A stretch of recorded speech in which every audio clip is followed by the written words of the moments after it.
Hello friends. So आपण BMS चे first year मध्ये एंटर झालो आहोत. सो लवकरच आपले थेरी पेपर फर्स्ट टर्म ही स्टार्ट होणार आहे. सो फर्स्ट टर्म मध्ये जो थेरी पेपर असतो तो कसा लिहायचा, त्याचा पेपर पॅटर्न काय आहे, त्याचं रायटिंग कशी असावी, या सर्वांचा जो आन्सर आहे ते मी या व्हिडिओमध्ये तुम्हाला सांगणार आहे. सो व्हिडिओ एंड पर्यंत बघा, म्हणजे तुम्हाला BMS थेरी पेपरची टोटल आयडिया ही मिळून जाईल. ओके. सो बघा, आपलं जे BMS आहे ते दोन सेक्शन मध्ये त्याचे जे एक्झाम्स आहेत ते डिवाइड केलेले आहेत. एक आहे थेरी पेपर, तर एक आहे प्रॅक्टिकल आणि व्हायवा. सो प्रॅक्टिकल आणि व्हायवा आपल्याला सेपरेट द्यायचा आहे. जर याच्यात आपण फेल झालो तर आपल्याला पुन्हा व्हायवा हा द्यावा लागेल, आणि जर थेरी मध्ये फेल झालो तर परत थेरी सुद्धा द्यावी लागेल आणि प्लस व्हायवा सुद्धा परत द्यावा लागणार आहे. सो दॅट्स वाय आपल्याला हे इम्पॉर्टंट आहे की दोन्ही पेपर्स मध्ये पास होणं हे गरजेचं आहे. सो या व्हिडिओमध्ये आपण थेरीचा अभ्यास करूया. सो बघा, थेरी पेपर मध्ये आपल्याला पेपर पॅटर्न कसा असेल. सो तो असतो बघा, पेपर पॅटर्न असतो 80 + 20 मार्क्सचा. टोटल पेपर असतो हा 100 मार्क्सचा. ओके, एवढा डाऊट क्लिअर आहे. 100 मार्क्सचा आपल्याला एक थेरी पेपर हा असणार आहे. ओके. सो आता याचं डिवायडेशन कसं केलेलं आहे, त्याच्यामध्ये 20 मार्क्सचे MCQ तर 80 मार्क्सचे LAQ प्लस SAQ हे असतात. ओके. आता कसं केलं आहे की याच्यामध्ये बघा, 20 मार्क्सचे MCQ झाले तर आपल्याला SCQ असणार आहे 40 मार्क्सचे, तर LAQ असणार आहे 40 मार्क्सचे, आणि याचे क्वेश्चन असणार आहे 8, तर याचे क्वेश्चन असणार आहे 4. याला किती मार्क असणार? 5, आणि याला 10 मार्क असणार. एका क्वेश्चनला 10, त्याला एका क्वेश्चनला 5 मार्क, म्हणजे 8 पंचे 40 प्लस 10 गुणिले 4, 4 क्वेश्चनचे 10 मार्काचे हे झाले 40. असा 80 मार्कचा आपला थेरी पेपर म्हणजे रायटिंग वाला पेपर असणार आहे. आणि हे दोन पेपर हे आपल्या एकाच दिवशी असणार आहे, डिफरंट नाहीये. ओके. सो बघा, आपल्याला सर्वात पहिले एक्झाम हॉल मध्ये आपण जाऊ तर आपल्याला दोन पेपर समोर देतील. एक MCQ असणार आहे आणि थेरी वाला असणार आहे, कारण हे जे पेपर आहे हे सेपरेट असतात, MCQ चे आणि LAQ चे, म्हणजे हे थेरी वाले. ओके, लक्षात घ्या, दोन पेपर सेपरेट, दोन क्वेश्चन पेपर सेपरेट असणार आहे, एक MCQ वाला आणि एक थेरी आन्सर वाला. ओके, कन्फ्यूज व्हायचं नाही. आणि हा जो MCQचा पेपर असतो 20 मार्क्सचा, त्याच्यावर आपल्याला आपल्या जे कॉलेजमध्ये आपल्याला टिक करायचं असतं त्या पेपरवर, आणि ते करेक्ट करत असतात टीचर्स. पण जे युनिव्हर्सिटीमध्ये आहे त्यामध्ये MCQ पेपर हा देतात. सो त्याच्यामध्ये आपल्याला तो बघायचा असतो आणि त्याचा आन्सर हे आन्सर शीटवर लिहायचं असतं. सो कॉलेजमधला आणि युनिव्हर्सिटीचा फक्त रायटिंगचा पॅटर्न म्हणजे थोडंसं चेंज होणार आहे, बाकी सर्व सेम असणार आहे. सो बघा, याचा टोटल टाइम असतो बघा आपल्याला पेपरला किती असतात, तर 3 तास. ओके, 3 तास असतात. त्याच्यापैकी आपल्याला 30 मिनिट्सचे असतात, हे असतात MCQ साठी. कशासाठी असतात? 30 मिनिट MCQ साठी. ओके, म्हणजे 20 क्वेश्चनला आपल्याकडे अर्धा घंटा हा असतो. सो हा प्लस पॉइंट आहे, आणि मायनसही ठरू शकतो, कारण आपले जर MCQ लवकर झाले तर त्या टाइम मध्ये आपण हे सुद्धा कव्हर करू शकतो थेरी. ओके. सो काय होतं बघा, तुम्ही जेव्हा पेपरला जाणार ओके थेरीच्या, सो सर्वात आधी तुम्हाला आन्सर शीट दिली जाईल, त्याच्यावर आपला रोल नंबर, एक्झामचं नाव हे सर्व लिहायचं आहे. त्यानंतर तुम्हाला जसाच टाइम स्टार्ट होईल तेव्हा तुम्हाला सर्वात आधी MCQचा पेपर हा मिळेल. ओके. सो MCQचा पेपर मिळाला, आता कॉलेजमध्ये आहात पहिले, सो फर्स्ट टर्मला तुम्हाला काय होईल, MCQला फक्त त्या पेपरवरच टिक करायचा असा पेपर येईल. ओके. पण जेव्हा तुम्ही युनिव्हर्सिटी देसाल तर त्याच्यामध्ये काय असतं, जसा नीटचा पेपर होता आपला, ओके, खूप सारे पेजेस होते, त्याच्यामध्ये एक बुकलेट होती MCQ ची. सो सेम तशी बुकलेट आपली ही युनिव्हर्सिटीला मिळणार आहे, आणि त्याच्यामध्ये आपल्याला टिक नाही करायचं आहे. ओके, टिकिंग करायची नाही क्वेश्चन पेपरवर, ती ऍज अ चीटिंग म्हणून समजली जाते. Okay. So without ticking any option आपल्याला जे राईट आन्सर आहे ते आपल्याला आन्सर शीटवर हे लिहायचं असतं. ओके. सपोज बघा, आता MCQ मध्ये आपल्याला एक क्वेश्चन आला. ओके. सो त्याच्यामध्ये आलं की यापैकी कोणता धातू नाही आहे. ओके. सो त्याच्यामध्ये रस, रक्त, मांस आणि कफ. सो आन्सर काय आहे त्याचा? कफ, कारण कफ काय आहे? दोष आहे. सो आपण कसं लिहिणार त्याचा आन्सर? युनिव्हर्सिटीमध्ये इथे टाकणार 1, क्वेश्चन नंबर 1 आहे, क्वेश्चन नंबर इथे टाकणार, आणि त्याचा आन्सर लिहिणार ऑप्शन डी. काय लिहिणार? कफ. हे दिसतंय तुम्हाला? ठीक आहे. सो फक्त एवढंच आन्सर लिहायचं असतं तिथं, बाकी काहीही करायचं नाही. ओके. आणि इथे तुम्हाला ते सर्व जे तुमचे जे आन्सरचा कोड असतो, आन्सर शीटचा कोड, क्वेश्चन पेपरचा कोड, तो इथे ते लिहायचा असतो. ते तुम्हाला युनिव्हर्सिटीच्या टाइमला ते समजून जाईल. सो बघा, आता अजून एक पॉइंट आहे की बघा, बरेचसे स्टुडंट काय करतात, इथे अशी डॅश करतात आणि असा क्वेश्चन मार्क टाकतात, बरोबर, आणि नंतर असा ॲरो टाकतात आणि आन्सर लिहायला लागतात. तर हे चुकीचं आहे, हे करायचं नाही. ठीक आहे. सो डायरेक्ट आपण अशी डॅश करून डायरेक्ट आपण ॲरो टाकायचा आहे, क्वेश्चन मार्क टाकायचा नाही. ओके. सो असं लिहायचं आहे. समजा तुम्हाला एमसीक्यू कसं लिहायचं आहे, हे युनिव्हर्सिटीमध्ये आहे. पण आपल्याला जेव्हा कॉलेजमध्ये येईल तर कॉलेजमध्ये डायरेक्ट असे 4 ऑप्शन येतील. ठीक आहे, क्वेश्चनच्या खाली, त्याच्यापैकी असा टिक करत जायचं आहे. आणि नंतर हे झालं की जसे तुमचे 30 मिनिट होतात तर तसेच तुमच्याकडून टीचर हा एमसीक्यूचा पेपर, क्वेश्चन पेपर हा कलेक्ट करत असतात. ओके. सो हायपर होऊन जायचं नाही की आपलं काही राहिलं आहे. सो 30 मिनिटाच्या आधी आपले सर्व टिक हे झालेले पाहिजे. ओके. सो देन नंतर जसे 20 मिनिट होतात स्टार्टिंगचे, तेव्हा आपल्याला हे सॉल्व करत असताना आपली जी क्वेश्चन पेपर आहे, जे थेरीचा क्वेश्चन एसएक्यू प्लस एलएक्यू, ते सुद्धा आपल्याला टीचर्स हे देत असतात. सो ज्यांचं जर तुम्ही जर लवकर सॉल्व केले एमसीक्यू तर तुम्हाला त्याच्यामधला टाइम हा तुमच्या थेरी लिहिण्यामध्ये हा यूज करता येईल. सो दॅट्स वाय एमसीक्यू ची प्रॅक्टिस सुद्धा इम्पॉर्टंट आहे बीएमएस मध्ये. ओके. देन नंतर बघा, आता हे झालं आपला एमसीक्यू. ओके, कळालं. देन आता एसएक्यू आणि एलएक्यू. सो किती एसएक्यू असणार आहे आपल्याला पेपरमध्ये? 8 एसएक्यू असणार आहे. किती मार्क्सचे? 5 मार्क्सचे. सो त्याचा आन्सर कसं लिहिणार? ठीक आहे, हा क्वेश्चन नंबर 1, ठीक आहे, डॅश मारायचा. देन नंतर ॲरो टाकून इथे तुम्ही आन्सर लिहिणार. आताच आन्सर आहे किती मार्काला विचारलाय क्वेश्चन एसएक्यू? 5 मार्काला. सो आन्सरचं प्रेझेंटेशन कसं व्हावं हे आपल्याला पहिलं बघूया. सो बघा, ते आन्सर आहे ते काय लिहिणार? सर्वात पहिले आपण लिहिणार त्याची जो क्वेश्चन आहे त्याचं एक ब्रीफ मध्ये 1-2 लाईन मध्ये इंट्रोडक्शन. ओके. काय लिहिणार सर्वात पहिले? इंट्रोडक्शन. ओके. लिहिलं 2 लाईन मध्ये इंट्रोडक्शन. त्याच्यानंतर तिथे लिहिणार श्लोक. काय लिहिणार? श्लोका. ओके. किंवा जर त्याला इंट्रोडक्शन नसेल तर डायरेक्ट आपण श्लोका लिहू शकतो. आता श्लोकामध्ये काय लिहिणार? सर्वात पहिले लिहिणार निरुक्ती. निरुक्ती, उत्पत्ती, त्यानंतर परिभाषा. ठीक आहे. सो हे लिहिणार. श्लोक लिहिला. सर्वात पहिले सपोज आपण निरुक्तीचा श्लोक लिहिला. सो तो श्लोक लिहिल्यानंतर त्याच्या खाली आपल्याला त्या श्लोकाचा रेफरन्स लिहायचा आहे. काय लिहायचं आहे बघा, इथे लिहायचं आहे आपल्याला रेफरन्स. ठीक आहे. म्हणजे रेफरन्स कळत आहे ना की तिथे असे असतं बघा, असं सपोज सुश्रुत शारीर स्थान 5-3, हे हा जो असतो हा रेफरन्स असतो. सो आपल्याला प्रत्येक श्लोकाच्या खाली हे लिहायला आहे. का? कारण हे जर आपण लिहिलं तर एक्झामिनर आपल्याला त्याला समजेल की आपला जो स्टडी आहे तो एकदम परफेक्ट झाला आहे आणि आपल्याला जास्तीत जास्त स्कोर हे मिळणार आहेत याच्यामुळे. ओके. सो जर तुम्हाला खूप जर जास्त स्कोर करायचं असेल तर रेफरन्स लिहिणं हे मस्ट आहे. ठीक आहे. देन झालं काय होतं, फर्स्ट श्लोका लिहिला, नंतर रेफरन्स लिहिला. ठीक आहे. मग आता त्याच्यानंतर काय लिहायचं, त्याचं मिनिंग. म्हणजे श्लोकामध्ये काय आहे ते संस्कृत वर्डिंग आहे. सो त्याचा आपल्या भाषेमध्ये, तुमची मग इंग्लिश लँग्वेज घेतली असेल तुम्ही, हिंदी घेतली असेल किंवा मराठी, सो या तिन्ही पैकी तुमची जी लँग्वेज आहे त्या लँग्वेज मध्ये त्याचं एक्सप्लेनेशन हे लिहायचं आहे. ओके. काय करायचं आहे आपल्याला तिथे? एक्सप्लेन. ठीक आहे, कळालं. देन नंतर एक्सप्लेन केल्यानंतर त्याच्या नंतर आपल्याला तिथे एक्झाम्पल सुद्धा लिहायचे आहे. कारण एक्झाम्पल्स लिहिल्याने आपण जे एक्सप्लेन करत आहोत तर ते एकदम एक्झामिनरला करेक्ट त्याला समजते की आपल्याला त्या एक्सप्लेनेशन मध्ये काय एक्सप्लेन करायचं आहे. सो तो एक्झामिनर आपला डोळे बंद करून आपल्याला आउट ऑफ मार्क हे देऊ शकतो. ओके. सो इतकंच आहे याच्यामध्ये, एसईक्यू मध्ये इतकंच लिहायचं आहे. हा म्हणजे असं आपलं प्रेझेंटेशन असलं पाहिजे. पहिले श्लोका किंवा इंट्रो, ठीक आहे, 2 लाईनचा, मग श्लोका, निरुक्ती असेल, परिभाषा असेल. ओके. देन नंतर सपोज निरुक्ती लिहिली, त्यानंतर रेफरन्स लिहिणार आपण, त्यानंतर त्याचं एक्सप्लेनेशन करणार, ठीक आहे, लँग्वेज मध्ये आपल्या, आणि मग एक्झाम्पल्स लिहिणार जर असले तर. ओके. असले तरच लिहायचे एक्झाम्पल. ओके.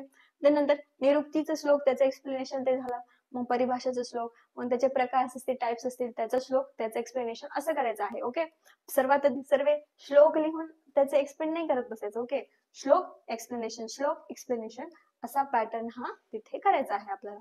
ओके, आणि जिथे जिथे जर चार्टची गरज असेल, ओके, चार्ट्स असतात, ओके, म्हणजे याचे असे टाईपचा चार्ट, तर ते सुद्धा आपण बनवू शकतो. जसं पीव्ही मध्ये आहे प्रकृतीची सृष्टी निर्मितीचा चार्ट आहे. ओके, सो तो सुद्धा तिथे काढायचा आहे. सो त्याने आपल्याला अजून एक्स्ट्राचे मार्क्स हे मिळू शकतात. ओके, नंतर आता आपण काय सॉल्व्ह केला, एसएक्यू. ओके, सो आता एसएक्यू किती मार्काचा आहे, 5. सो एसएक्यू किती पेजेस लिहायचा, हे सर्वांना क्वेश्चन असेल का लिहितच बसायचं. ठीक आहे, सो सर्वात आधी आपण बघूया की आपल्याला आन्सर शीट मध्ये पेपर्स किती असतात. ओके, नंबर ऑफ पेजेस किती असतात. सो आन्सर शीट मध्ये बघा टोटल पेजेस असतात 48 पेजेस युनिव्हर्सिटीच्या आन्सर शीटला. ओके, इंटरनलचं मी सांगत नाही, युनिव्हर्सिटीला 48 पेजेसच असतात आणि ते लिमिटेड असतात, त्याच्यापेक्षा ना एक्स्ट्रा ना कमी. ओके, सो बघा आता 48 पेजेस आहे. सो याच्या हिशोबाने आपल्याला आन्सर लिहिणं आहे, कारण काही एलएक्यू असतात, ओके, 10 मार्काचे क्वेश्चन. सो आपण त्याला 4-5 पेजेस लिहित बसू तर आपल्याला दुसऱ्या क्वेश्चनला आपल्याला पेजेस हे कमी पडतील. सो दॅट्स वाय एक लिमिटेशन सुद्धा असणं हे गरजेचं आहे पेपर लिहिताना वेळेस. सो आता एसएक्यू किती पेजेस लिहायचा, तो मिनिमम आपल्याला 1 ते 2 पेजेसचा एसएक्यू हा लिहायचा आहे. म्हणजे हे पेज आणि हे पेज एसएक्यू संपला. याच्याहून एकही शब्द थर्ड पेजवर नाही गेला तरी चालतो. पण केव्हा ते, जेव्हा तुमच्या कंटेंट मध्ये क्वालिटी असेल तर. जर तुमच्या कंटेंट मध्ये क्वालिटी असेल, प्रेझेंटेशन असं असेल, तर तुम्ही 2च पेज जर लिहिले तर तुम्हाला 5 मार्क हे एक्झामिनर देणारच. त्याला तो कुठेही मार्क तुमचा काढू शकत नाही. पण आता अजून एक अट आहे, तुमची हँड रायटिंग. कारण हँडरायटिंग जी आहे ती खूप इम्पॅक्ट करते. कारण आता माझी हँडरायटिंग ठीक आहे, ओके, ऑलमोस्ट चांगलीच आहे, पण माझ्या फ्रेंडची हँडरायटिंग ही एवढी चांगली नव्हती. सो काय झालं, सो एक्झाम मध्ये म्हणजे माझ्या फ्रेंडनी टोटल पेजेस भरून टाकले, 48 पेजेस पूर्ण लिहिलेले होते. तरी देखील रिझल्ट नंतर माझ्यापेक्षा कमी मार्क्स माझ्या फ्रेंडला आलेले आहेत. सो का बरं, because of handwriting. So handwriting ही नीट आणि क्लीन असणं हे मस्ट आहे. Handwriting should be neat and clean. म्हणजे असं नाहीये की हँडरायटिंग तुमची खराब आहे, ठीक आहे, पण ती नीट आणि क्लीन असली पाहिजे. म्हणजे सुटसुटीत बरोबर वर्ड्स मध्ये असा बरोबरचा गॅप असला पाहिजे. ते जरी असलं तरी सफिशियंट आहे. ओके, आता तुम्ही नोट्स काढताय, ओके, जरी नोट्स माझे घेतले असतील तर तुम्ही ते लिहू शकता. ओके, प्रॅक्टिस पेपर मध्ये तुम्ही प्रॅक्टिस करणार आहेत, सो त्याच्यामध्ये तुम्ही हँडरायटिंगची सुद्धा प्रॅक्टिस करू शकता. ओके, सो हे झालं handwriting is a must. Okay, neat आणि क्लीन पाहिजे ऍटलिस्ट. सो झाला एसएक्यू समजला, 2 pages is sufficient if you are doing your presentation very neatly. ठीक आहे, देन नंतर हे झाल्यानंतर बघा याच्यासाठी आहे मग आता आहे आपला एलएक्यू. सो एलएक्यू ची बारी येते. देन एलएक्यू किती आहे आपल्याकडे, 4 एलएक्यू आहे, बरोबर. किती मार्काचे, 10 10 10, म्हणजे टोटल 40 मार्काचे 4 एलएक्यू असणार. आता एलएक्यूचं सुद्धा सेम पॅटर्न आहे. पहिले श्लोका, मग त्याचं रेफरन्स, मग एक्सप्लेनेशन, नंतर एक्झाम्पल आणि चार्ट असेल तर तो. आता काही पेपर्स मध्ये आपल्याला डायग्राम सुद्धा इन्क्लूड करावे लागतं. सो बघा, मग त्यामुळे काय होतं, आपलं जे एक पेज आहे ते एक्स्ट्रा ऍड होतं, बरोबर. कारण जे पेज आहे त्याच्यावर आपण एका पेजवर ही एकच डायग्राम ही काढायला पाहिजे. ओके, सो बघा मग त्याच्यामुळे आपलं हे पेज वाढणार आहे. जसं क्रियाशरीरमध्ये डायग्राम काढू शकतो, रचनाशरीरमध्ये डायग्राम काढू शकतो, परत पदार्थ विज्ञान मध्ये चार्ट साठी एक पेज आपल्याला सफिशियंट आहे. सो त्यांनी सुद्धा आपले जे पेजेसचे क्वांटिटी आहे ती सुद्धा इन्क्रीज होऊ शकते. म्हणजे काही लोकांचं लिहिण्याचं कंटेंट कमी असेल, पण तुम्ही जर डायग्राम सुद्धा काढले तर तुमचं तिथे कंटेंट हे वाढू शकतो. सो आपल्याकडे डायग्राम्स आणि चार्ट्स हे आपले कंटेंट वाढवण्यासाठी एक ऑप्शन हे असणार आहे. ओके, आता diagram is a very important. का, कारण बघा मला क्रियाशरीरचा पेपर आमचा खूप हार्ड होता, ठीक आहे. सो पेपर झाल्यानंतर मला वाटत होतं की मी काठावर पास होणार आहे. ओके, लाईक 50% मला मिळाले क्रियाशरीरमध्ये. पण काय झालं, मी त्या पेपरमध्ये क्रियाशरीरचा डायग्राम्स काढले होते. म्हणजे अक्षरशः मी सर्व जे तिथे लिहिले सुद्धा नव्हतं क्वेश्चन मध्ये की तिथे डायग्राम्स काढा, तरी देखील मी डायग्राम्स काढले होते. सो दॅट्स वाय माझा एक किंवा 2 मार्क्स हे माझे ऍड झाले त्याच्यामुळे. So that's why diagram is a must. जर तिथे नीड असेल, तुम्हाला काही एक्सप्लेन करायचं असेल, सो सपोज एखादा ऑर्गन असेल किंवा काही असेल, तर तिथे डायग्राम ही तुम्ही काढलीच पाहिजे. ओके, आणि जिथे मेन्शन केलं आहे डायग्राम काढा, तिथे तर ही कंपल्सरी काढावीच. ओके, सो हे झालं आपला एलएक्यू. तर आता एलएक्यू किती पेजेस लिहायचा? सो एलएक्यू किती पेजेस लिहायचं? 3 किंवा 4 पेजेस. ओके, 1, 2, अजून 3, 4 सफिशियंट आहे जर क्वालिटी आपली मस्त असली तर. आणि 1 पेज आपल्याला डायग्राम साठी एक्स्ट्रा. ओके, असे 5 पेजेस आपण एलएक्यू साठी करू शकतो. ओके, सो हे आपला पेपर रायटिंगचा एक पॅटर्न झाला रायटिंगचा. ओके, सो आता याच्यामध्ये काय आहे बघा, आपली जी शीट आहे 48 पेजेसची आहे. आपल्याला कॉलेजमध्ये सप्लिमेंट हे देत असतात. ओके टीचर्स, कारण जी कॉलेजची आन्सर शीट असते ती कमी पेजेसची असते, 32 पर्यंत असते. ओके, 32. त्याच्यामुळे आपल्याला कॉलेजमध्ये सप्लिमेंट देतात, म्हणजे पुरवणी देतात. पण ते रिस्ट्रिक्टेड आहे युनिव्हर्सिटी एक्झाम मध्ये, कारण तिथे 48 पेजेस तुम्हाला दिलेले आहे एक्स्ट्रा पेजेस. सो तुम्हाला नो नीड ऑफ एनी पुरवणी. सो कारण त्याच्याद्वारे एक चिटिंग होऊ शकते, त्याच्यामुळे पुरवणी हे तिथे रिस्ट्रिक्टेड आहे. सो तुम्हाला काय करायचं आहे की जितक्या लेस एकदम मॉडरेट क्वांटिटी मध्ये आन्सर लिहिता येईल तितकं तुम्हाला लिहायचं आहे. एक्सेस जास्त एक्स्ट्राचं काम करायचं नाही. ओके, त्यांनी तुमचाही वेळ जाईल आणि परत पेजेसही लवकर तुमचे संपू शकतात. सो पेपर मध्ये हे सुद्धा लक्षात घेणं मस्ट आहे. ओके, नुसतं येते म्हणून लिहित जाणं हे सुद्धा चुकीचं असणार आहे. ओके, सो हे झालं. सो देन आता नंतर काय आहे की झालं आपला पेपर प्रेझेंटेशन झालं, आन्सर शीट झाली. देन नंतर बघा आता मेन काय आहे की काय करायचं नाही, काय अलाउड नाही आहे बघा. सो काय आहे की no extra pages or supplements. म्हणजे युनिव्हर्सिटीमध्ये नो एक्स्ट्रा पेजेस भेटणार, बिलकुल नाही भेटणार. सप्लिमेंट सुद्धा बिलकुल नाही भेटणार आहे. ओके, लक्षात ठेवा. ठीक आहे. देन नंतर आहे only 1 colour pen ink pen is allowed.